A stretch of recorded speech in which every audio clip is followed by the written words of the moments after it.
September 6th, 1996. Tupac Shakur is the most successful hip-hop artist in the world. He's no different than the king of rock and roll, Elvis Presley. Tupac was a king of rap. To his legions of fans, he's the ultimate gangster rapper. Thug life, that's my comment. He's the angry voice of urban America. Yes, I am gonna say that I'm a thug. That's because I came from the gutter. People in the hood call him Black Jesus. They was like, he was sent here to save us. But to the authorities and to his rivals within the world of hip-hop, he's seen as a threat. You know, America eats its babies. No matter what y'all think about me, I'm still your child, you know? He said many times, I'm going to die. I'm going to go out in a blaze of glory. And soon, that prophecy will come true. This is the story of the final hours in the life of Tupac Shakur.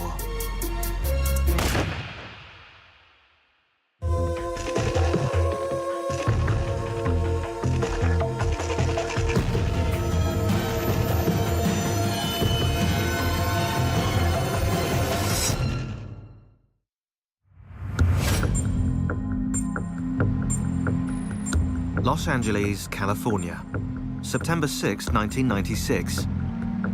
It's 11:30 p.m. and Tupac Shakur leaves Lacey Studios in downtown LA, where he's just finished shooting his latest video.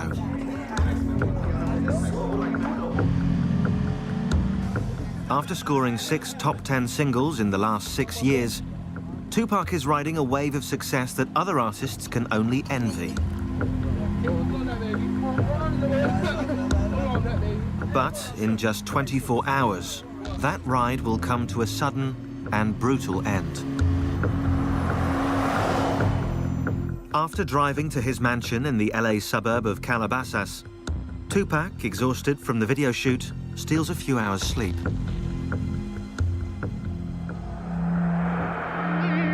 In the morning, his cousin, Jamal Al-Hussein, reminds him that they have to leave on a trip to Las Vegas.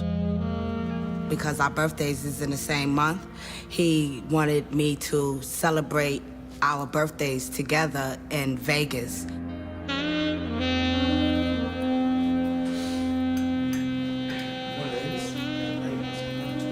Tupac is going to Vegas to catch a boxing match and then play at a local club.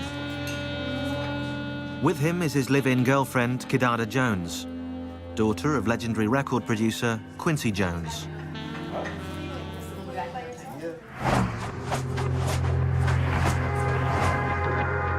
Within hours, they hit the road. But Tupac is less than eager to make the trip. Pac didn't want to go, you know what I'm saying? It was obvious there was some other family issues that he wanted to deal with back in Atlanta, and he wasn't really keen on the whole Vegas trip, you know what I mean? But at the urging of his manager, Tupac goes along with the plan. It will be the last trip he ever takes.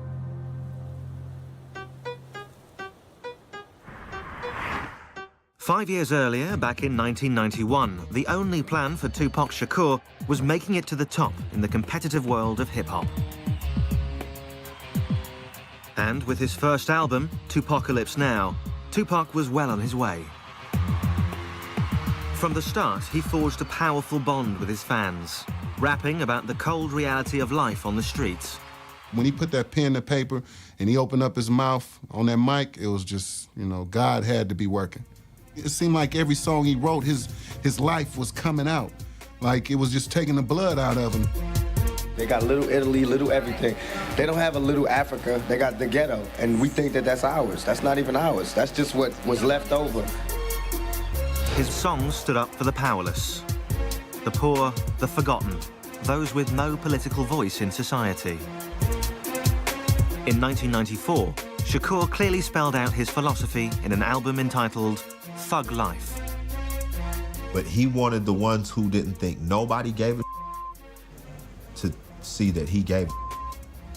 Thug Life, the hate you gave little infants. Everyone. Thug Life isn't just something for me. Thug Life is for you too. Anybody. It's all the that society throws at you. Thug life is about choices. When you make the wrong choices, you end up in a life that you don't really want to be in. And that's what thug life is, against all odds. I'ma still make it. Tupac even had his political creed etched onto his skin. And all his tattoos meant something. He had 50 with an AK-47 tattooed on him.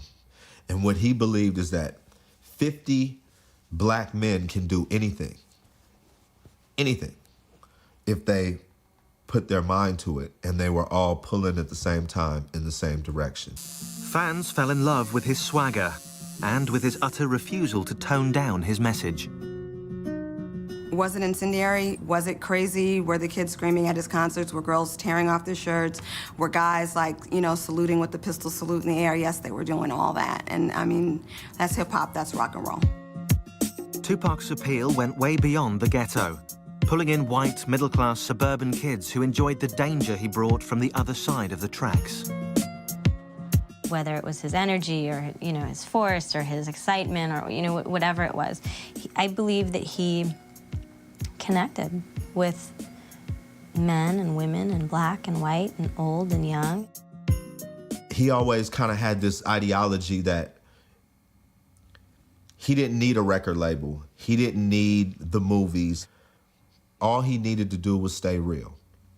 Because if he stays real and he keeps telling the kids what is authentic to him, that they will always relate. He will never be begging for bread. If it was attention that Tupac was looking for, he more than got it.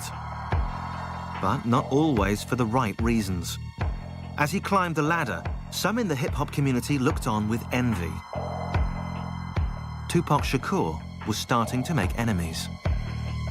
Hip-hop is about competition and about, you know, I'm better than you and, you know, I get more chicks than you. And it's very competitive, almost like a sport. Then you have these, you know, these huge egos working against each other. It's a recipe for destruction. And soon, rap's obsession with rivalry and violence will hit the glitzy streets of Vegas. And someone will overthrow its reigning king.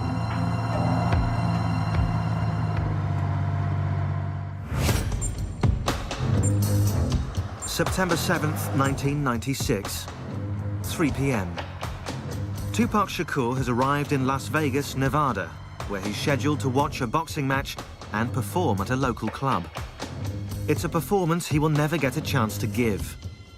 In less than 9 hours, he'll be gunned down in cold blood. After leaving his girlfriend and cousin behind at the hotel, Tupac kills time before the boxing match by hitting the casino tables.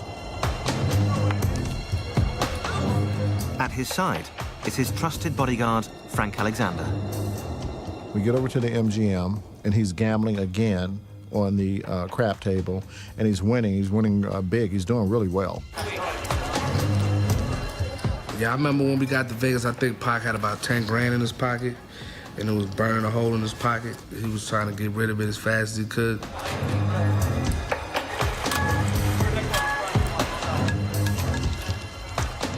At the table, Tupac is joined by members of the Outlaw Immortals, his backup group. They were his singers and his friends that were on a lot of the songs that you know, he was doing at that time. As usual, everywhere Tupac goes, a crowd follows, especially women. Tupac and women. The women were a dime a dozen. They were there, the groupies, from the movie sets, from the video sets, from the studio, from Italy, wherever. In the casino, as in life, Tupac plays for high stakes. Riding high in the charts, he can afford to gamble.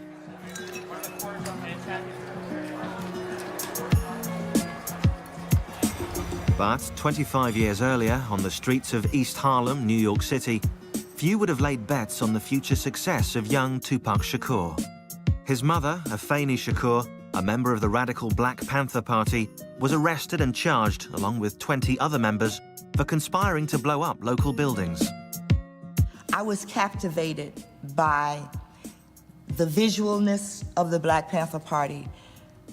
I was captivated by the rationality of the Black Panther Party, and I was captivated by the sense of service of the Black Panther Party.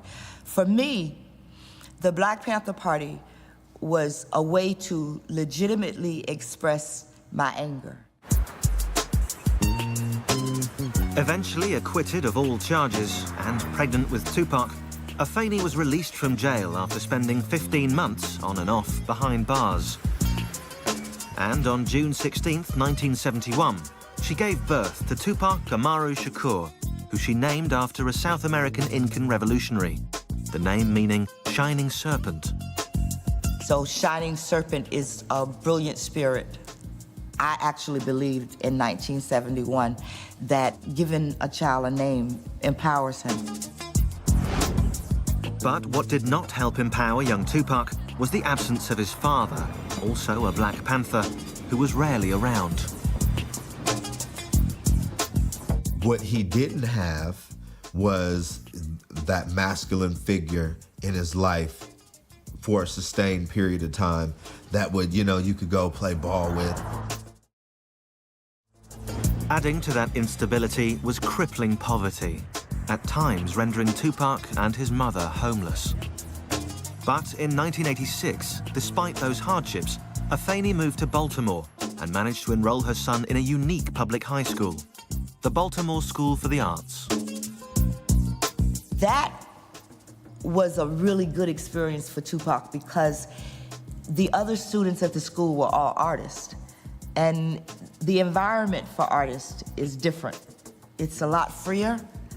It's a lot less restrictive. In particular, he fell in love with acting and with rap music. I think Tupac always believed he could have it all. He could be an incredible and talented MC. He could be an incredible and talented actor. I think he saw no sort of boundaries or limits for, you know, his potential. But in contrast to school, his life at home was stark. I had gotten hit by a man that I was having a relationship with. And that had a very bad reaction on my son because I wouldn't allow my son to beat the man up. And that was a real breach for Tupac internally.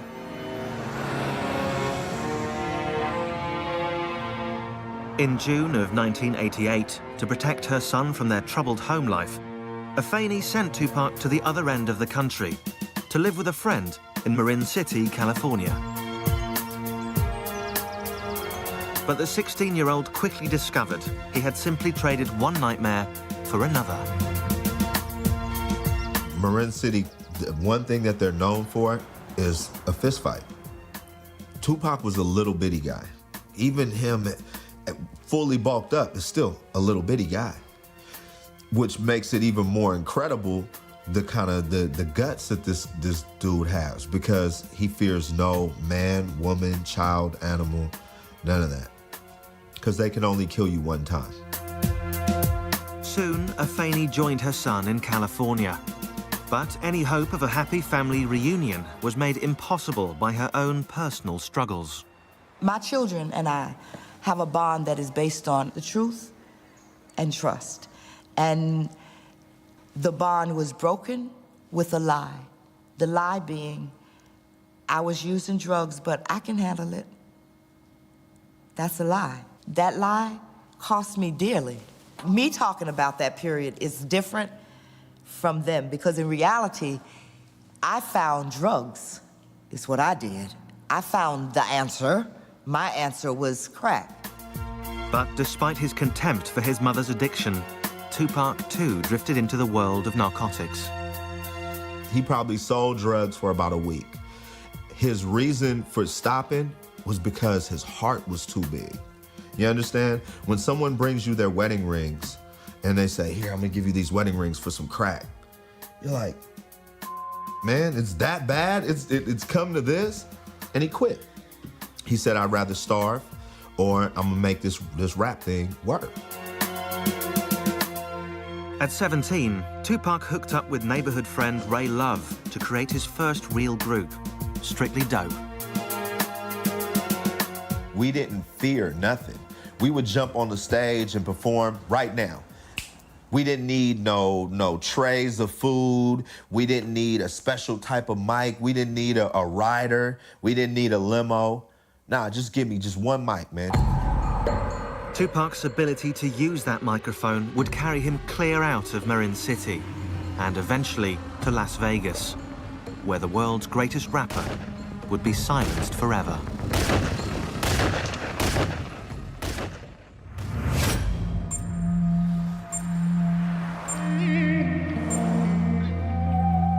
September 7th, 1996, 6:15 p.m. Since arriving in Las Vegas almost 4 hours ago, Tupac Shakur and his entourage have been taking it easy, gambling at the casino and enjoying a few drinks. But in just 5 hours, Tupac Shakur will be gunned down by a cold-blooded killer.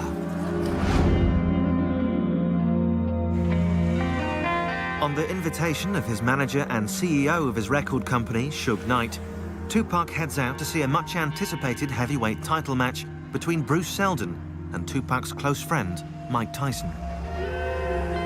Mike and Pac definitely had a friendship, a special kind of relationship with each other. We were all Tyson fans, you know what I mean? Like Tyson was a hero for us kids from the ghetto. Since their arrival, Tupac has insisted that his girlfriend Kidada and his cousin Jamala stay back at the hotel. This party is just for the boys. And I can remember us saying to each other, like, wow, why would they bring us out here and we can't even go to the fight, we can't go to the parties. He don't even want us downstairs. And he kept saying, please, he begged us, please don't go downstairs, please y'all stay up here. With his girlfriend and cousin safe and sound in their hotel room, Tupac and his bodyguard Frank Alexander head out to the MGM Grand, where the Tyson fight is about to get underway. But for Tupac, getting inside isn't so easy. There were a ton of people. There were a ton of people in line waiting to get into the fight. As we're walking by, hey, that's Tupac. You hear the whispering, oh, that's Pac. You get the groupies and you get the fans, screaming Tupac. As they move through the crowd, adoring fans, however, are not the bodyguard's only concern. The famous rapper also has his share of enemies.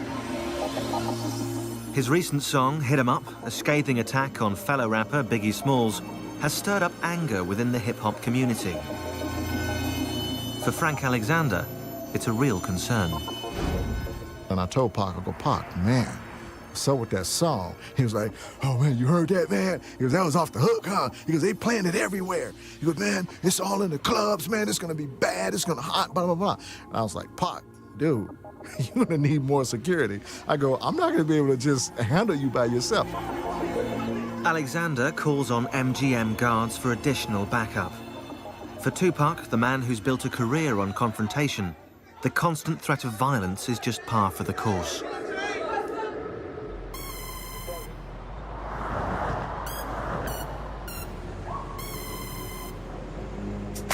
But back in 1990, only 6 years earlier, few had ever even heard of Tupac Shakur. Still down and out in Marin City, California, and desperately trying to break into the music business, he caught the eye of established Oakland rapper Shock G, who offered Tupac a gig as a dancer in his group, Digital Underground. He saw Pac had no home to go back to, and, he gave him an opportunity. It was just the break Tupac had been waiting for. Suddenly, the teenager was circling the planet on a world tour. Tupac had a lot of fun running around with Digital Underground. They were calling from Japan, and they were calling from London, and they were calling from Italy, and they were calling from Australia. A natural showman, Tupac graduated from just dancing to stepping up behind the mic. The move was an immediate success. Pac was a master at, he could take your style and do it a little bit different or a little bit better than you. And that was something. And so that's how he dealt with every situation. Soon, Tupac had his first record deal. And in November 1991, Tupacalypse Now was released. The album featured a strong and sometimes contradictory mix of violent anthems and compassionate social commentaries, about poverty, broken homes, and drug abuse. If you look at his music, he had songs that were so negative about women and talked about them like they were just nothing. And then he had a whole series of other songs where he was putting all women, mothers and black women and all women on such a pedestal. He was a complicated guy. In his writing, Tupac drew from his various experiences. Raised in a politically charged Black Panther home, exposed to the fine arts, and schooled on the streets. He was a poet, you know what I mean, first. I think Pac was just so in tune with himself that he can do whatever kind of song and not feel like if people hear it, they don't think I'm weak. He's a fan of himself as well. He would go, listen to what I said. Oh my God, the boy is nice. And this is how he would say it. He'd be like, oh my God, the boy is nice. Yo, Jamala, listen to this. Listen to how I kick it. And he would recite a little verse out that song. And he'd go, ooh, I'm so nice. I'm so nice. I'm killing them. I'm killing them. I'd be like, Pac, he is crazy. Since he was a kid, Tupac had also fantasized about becoming an actor. And in 1991, he made his second dream come true. He starred in the critically acclaimed film, Juice. Juice came out. When I went to go see it, the girls were screaming. That was fly. That was some to see. From the moment Juice came out, everybody was talking about Pac. It was just obvious that, you know, he was on the verge of something really major. That role helped him more than the music did. He would come downstairs and he would like spread his legs apart and his arms, shake his jewelry off and everything, pull his collar up and say, I'm a legend in my own time. And I would say, Dag, Pac, man, in another 10 years, you're gonna be the most powerful man in America. He was like, yeah, watch and see, I am. Things were looking good for Tupac. The following year, his mother, Afeni Shakur, now clean and sober, re-entered his life. Once again, they were a family. I discovered that when a child says to you, you're my mother, when they give you authority over their lives as their parent, that they can withdraw that authority. And my children withdrew it. I didn't take it back. They gave it back to me. But with the good came the bad. In 1992, Tupac was arrested for allegedly attacking a limo driver. In 1993, he was charged with assaulting another rapper with a baseball bat.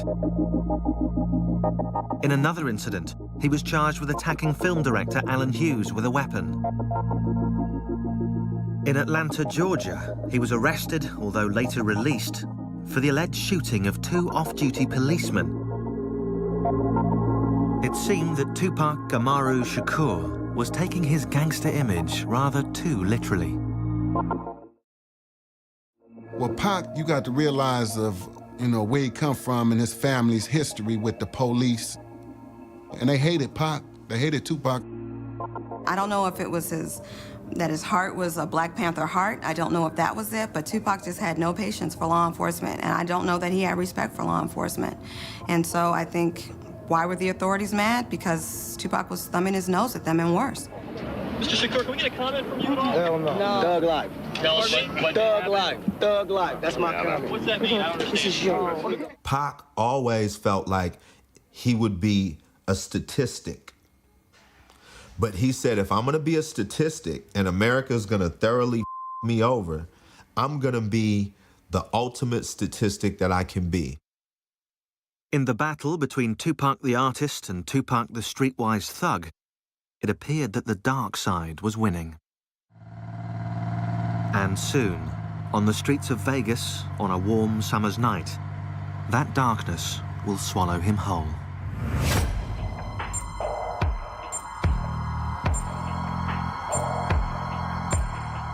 September 7th, 1996, 8:35 p.m.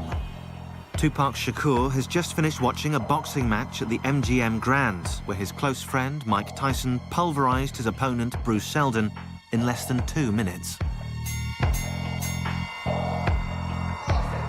Backstage, Tupac is accompanied by Suge Knight, his manager and the owner of his record company, Death Row. With them is Tupac's security guard, Frank Alexander, and various Death Row Records associates. It's clear to everyone that Tupac Shakur is still revved up from the fight. And he's just going off, you know, man, 50 blows, 50, man, he knocked them out, yo, 50 blows. As the group enters the MGM Grand's lobby, one of Suge Knight's Death Row employees passes on a message to Tupac Shakur.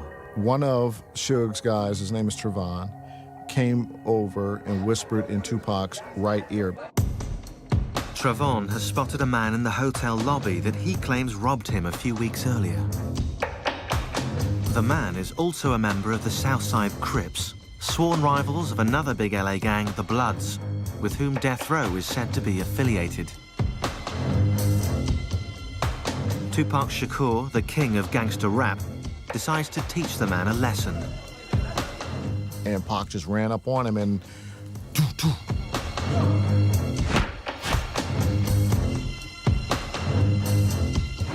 Fired up by the boxing match, the Death Row entourage, including its CEO, Suge Knight, joined Tupac in the feeding frenzy. In the chaos, Frank Alexander pulls Tupac from the brawl. I grabbed him and got him out of the fight. Orlando Anderson's on the ground and everybody's kicking at him, beating him down. 2 years earlier, in New York City, Tupac was involved in a different kind of battle, a fight for his very life. On November 30th, 1994, in the lobby of a Times Square recording studio, he was robbed of $40,000 worth of jewelry and shot 5 times at close range by a group of unidentified black men. While police wrote it off as a random robbery, Tupac saw it as an act of retaliation by one of his many enemies within the hip-hop community. And personally, to me, you know, it could have been a setup, or it could have been whoever came through the door. Because Pac never thought nobody would do nothing to him, because he felt he represented the black community and nobody would... No. That don't go down like that. And that's what I try to get over to him. They don't go down like that. I don't care who you is. They'll take you down. Tupac had become a moving target. His aggressive music had angered both police and community leaders. His verbal attacks on other rappers had created friction within the world of hip-hop. As a rich and powerful black man, everybody was lining up to take a shot at Tupac Shakur. But he was just a cat that just refused to back down. You know, that was just him. He just refused to back down. I loved it about him, but I also knew that can be a downfall, too. You know, and that's what I was really trying to give to him, that can't just run up on anybody, man. They'll kill you out here. For real. Tupac knew where he lived. He knew what the system was. He knew what he agreed with and what he didn't agree with. But he also knew that if he didn't make an effort to make capital in a capitalist society, he wasn't going to be able to do anything that he wanted, you understand? Tupac's image as a thug was catching up with him. The shooting had left him with 5 bullet wounds, the most serious of which was a severed artery in his thigh. Tupac was paying the price for not only writing about our violent culture, but also for being a part of it. This is all about my image. Has nothing to do with me. This is all about my image. It's like MTV, all the papers, they building me up. Now they destroying me on the same image that they perpetuated. You know what I'm saying? I'm selling records. This is what I do for a living. I'm selling records. Don't get it twisted. This is not my real life. This is not how my real life is supposed to be. I'm not supposed to be really having all these villains in my life. You can't blame a rapper for murders unless you're gonna blame Arnold Schwarzenegger for all the people he killed in Terminator. You know what I'm saying? How you gonna blame a rapper when we only speak it, and then you got actors who show it, but you don't blame them? Less than 5 hours after his operation, and against doctors' advice, Tupac Shakur checked himself out of the hospital. He had other problems to deal with. The rapper was due in court to face rape charges brought by a 19-year-old woman. Charges he angrily denied. Why am I in court? You know what I'm saying? Get my life ripped apart. But I'm here, I'm gonna go through it just to show that I have faith in the American system. But soon I'm gonna go crazy. Acquitted of sodomy and weapons charges, Tupac was instead convicted of forcibly touching the woman's buttocks, a felony sex abuse charge. He was given the maximum sentence, up to 4.5 years behind bars. To his legions of fans, it seemed that the law was making an example of Tupac Shakur. Pac was the one that had the biggest mouth and would say it the loudest and say it to anybody, you know what I'm saying? There was times where he said it even to his mother. I'm loud, I didn't shut up. But I didn't think they was gonna take it this serious. Me keep talking out, I didn't think it was gonna be a matter of life and death. What did you do? What happened? Can you tell us? While at the Clinton Correctional Facility in upstate New York, Tupac seemed to undergo a startling transformation. The king of gangster rap publicly denounced thug life. Well, you got to realize when Pac was in jail, you know, jail will make you start thinking. And you're gonna do anything you can to get out of jail, you know? So, to me, when he denounced thug life, it was like, you know, I'm only playing. Let me get up out of here. But getting out of there wasn't so simple. Obviously, Pac was in a dire position, being incarcerated and, you know, his money being dwindled down because of all the cases and, you know what I mean, fighting these bogus lawsuits and all of that. In exchange for signing with Death Row and taking him on as his manager, Suge Knight promised to get Tupac out on bail. And soon enough, the all-powerful godfather of hip-hop made it happen. I never saw the contract. I just remember the phone call. You know what I'm saying? Calling us saying, you know, I'm on Death Row now. You know, I just signed with Death Row. They tried to control Tupac. Even when they sent him to Death Row, they thought Suge was gonna be able to control him. But you know, that was just like putting a flame with some dynamite. That's gonna blow. Death Row put Tupac up at the posh Peninsula Hotel in LA to recuperate, re-energize, and get back on his feet. He was coming off a #1 album with Me Against the World and a #1 record with Dead Mama, so he was doing his own thing. It's not like he needed Death Row, but in a sense, he needed them at that moment because it's like, hey, they gave me a $1.4 million bail. You know what I'm saying? I need to get out of jail. The master agitator was free and eager to get back to what he knew best, holding up a mirror to society's ills. Once he got out, it was like all that anger that was built up while he was sitting in jail came out all at one time. But soon, in a hail of bullets, that mirror will be forever shattered.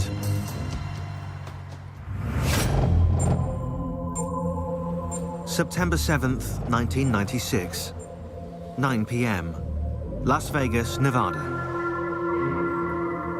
After beating up an alleged Crips gang member in the lobby of the MGM Grand Hotel, Tupac and his entourage make their way back to their rooms to change before heading to Club 662, where Tupac is scheduled to play.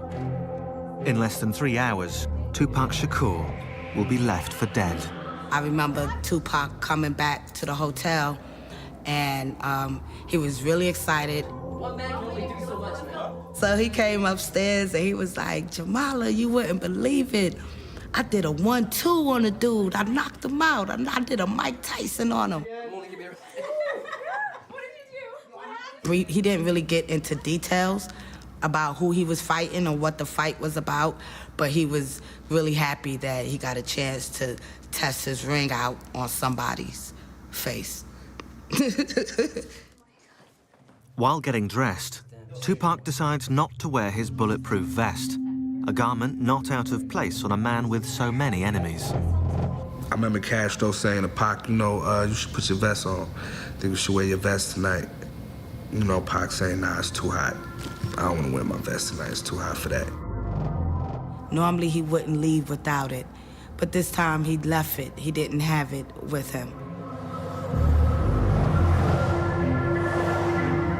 After the short pit stop, Tupac and the others wind their way across the strip to a mansion belonging to Suge Knight, Tupac's manager and the owner of Death Row Records. Suge and Tupac disappear briefly while the others wait impatiently. I don't really know what Pac and Suge was doing at the time. You know what I mean? I just know we was waiting and I was ready to go. Almost everything in Suge Knight's mansion is red, the official color of the Mob Piru, an offshoot of the LA gang, the Bloods. He wore a lot of red. You know, it was his choice of color. He was from Compton. his hood, his set were of, Bloods. So by him wearing red, if that's what he was representing, then that was on him. Some felt that by associating with a record label connected to the Bloods, Tupac was making himself yet more enemies. This time with the Bloods' arch rivals, the Southside Crips. But his bodyguard, Frank Alexander, saw it differently. Tupac was not gang-related. If you want to represent a color with Tupac, it would have been green, and that's the color of money. After about half an hour, with Tupac and the others ready to leave for Club 662, Tupac makes an unusual request to his bodyguard. I was walking to the car with Suge and with Tupac, and I was actually opening up the back door to get in the back seat. And Pac stopped and said, no, take the keys and go drive the Lexus with the Outlaws in it, because we're going to be drinking and you're going to be the designated driver to drive us back after we've finished partying over at 662. Tupac's last-minute arrangement comes at the urging of Suge Knight, who wants to talk privately with his star rapper. The procession snakes its way back to the Vegas Strip for the concert at Club 662, a concert he will never get to play. Less than a year earlier, Tupac had seemed invincible. He'd survived a point-blank shooting in New York, he'd survived jail time in a maximum security prison, and he'd emerged more popular than ever. His first album with Death Row, All Eyes on Me, took him to the top. Within 3 weeks, the album went platinum. Yet, despite this success, Tupac decided that when the time came, he would not renew his contract with Death Row Records. Tupac was ready to leave the record label, and there was a reason for it. So, that reason only his mom and the immediate people within his camp would know what that reason was. Privately, Tupac believed that Death Row was not giving him a fair cut of the money he was bringing in. But Death Row was not Tupac's only problem. He was also fighting with an old rival, New York-based rapper Biggie Smalls, who he'd attacked repeatedly in his songs. Their feud fueled rumors of a war between East Coast and West Coast rappers. Well, the East Coast-West Coast beef was like a mirage. It wasn't true, because all Pac is from the East Coast, all the Outlaws from the East Coast, It was just a beef that he had with Biggie. Tupac had spent the last 6 years fighting with the cops, the courts, other rappers, and now violent gangs. It was getting increasingly hard to tell his friends from his enemies.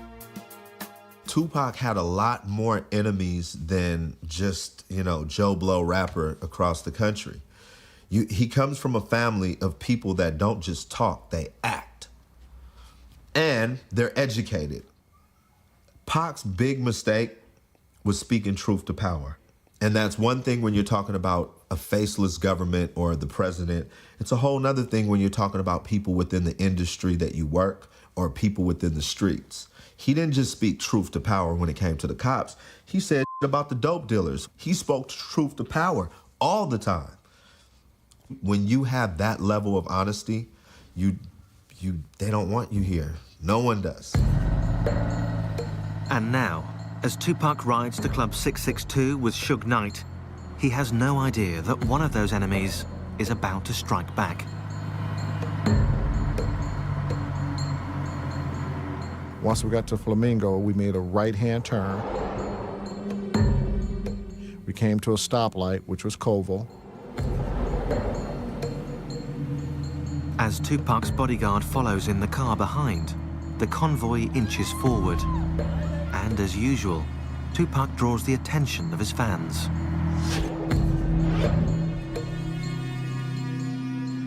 Then, suddenly, out of nowhere, a white Cadillac. As it got closer to the BMW, the arm came out and the gun just started firing.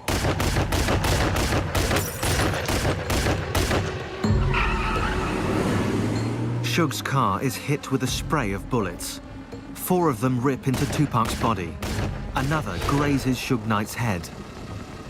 after the Cadillac shot into the car, I thought they were dead. My reaction was to run up to the car, and instead, the car took off. Suge's bullet-riddled BMW makes a hard U-turn and races off in the opposite direction. I didn't know what to think. It was a fog. It was a haze. Were these real bullets? Did they really shoot these guys? Badly damaged, the car soon blows its tires and breaks down close by. And, for the second time in his short life, Tupac Shakur is looking death in the face. September 7th, 1996, Las Vegas. At 11:17 p.m., a hail of bullets cut down superstar rapper Tupac Shakur. Mortally wounded with a punctured lung, he's rushed to University Medical Center, where he undergoes 2 emergency operations.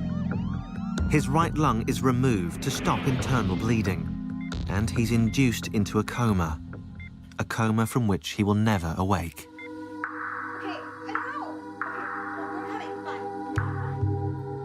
He was cussing and crying and mad, and what was going through my mind was that we just went through this in New York. I saw Jamala, and who had quite a night. And, you know, it started. People started arriving, and what I remember is that there was never a time where somebody wasn't there with him. When I went in, he was, you know, in a medically induced coma, and I never thought he was gonna die. Never. Not one time did I think he was actually gonna die.